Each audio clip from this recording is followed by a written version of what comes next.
ஹாஸ்டல்கள் ஒன்றும் வணிக கட்டிடங்கள் அல்ல. ஹாஸ்டல்களுக்கு குடியிருப்பு கட்டடங்களுக்கான வரி வசூலிக்க வேண்டும் என சென்னை உயர்நீதிமன்றம் உத்தரவு பிறப்பித்திருக்கிறது. விவரங்களோடு இணைகிறார் நமது செய்தியாளர் சுரேஷ். வணக்கம் சுரேஷ், எந்த வழக்கின் அடிப்படையில் இந்த உத்தரவானது பிறப்பிக்கப்பட்டிருக்கிறது? விவரங்கள். வணக்கம். மாணவ மாணவியர் மற்றும் வேலைக்கு செல்லக்கூடிய ஆண்கள் பெண்களுக்கான ஹாஸ்டல்களுக்கு வணிக கட்டடங்களுக்கான சொத்து வரியை செலுத்த கூறி சென்னை மற்றும் கோவை மாநகராட்சியின் சார்பில் உத்தரவுகள் பிறப்பிக்கப்பட்டிருந்தன. இந்த உத்தரவுகளை ரத்து செய்ய வேண்டும் என்ற கோரிக்கையுடன் ஹாஸ்டல் உரிமையாளர்கள் உயர்நீதிமன்றத்தில் வழக்குகள் தாக்கல் செய்திருந்தார்கள். இந்த வழக்குகளை நீதிபதி கிருஷ்ணன் ராமசாமி விசாரித்தார். வணிக கட்டடங்களுக்கான சொத்து வரியை ஹாஸ்டல்களுக்கு விதித்தால் அது ஹாஸ்டலில் தங்குவோரிடம்தான் வசூலிக்க வேண்டியிருக்கும் என்று ஹாஸ்டல் உரிமையாளர்கள் தரப்பில் ஆஜரான வழக்கறிஞர் அபர்ணா நந்தகுமார் வாதிட்டார். இந்த வாதத்தை ஏற்றுக்கொண்ட நீதிபதி, தனியாக வாடகைக்கு வீடு எடுத்து தங்கும் நிலையில் இல்லாதவர்கள் தான் ஹாஸ்டல்களில் தங்குகிறார்கள்.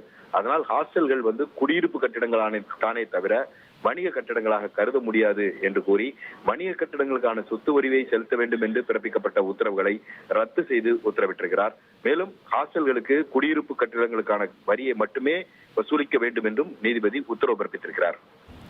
விவரங்களுக்கு நன்றி சுரேஷ்.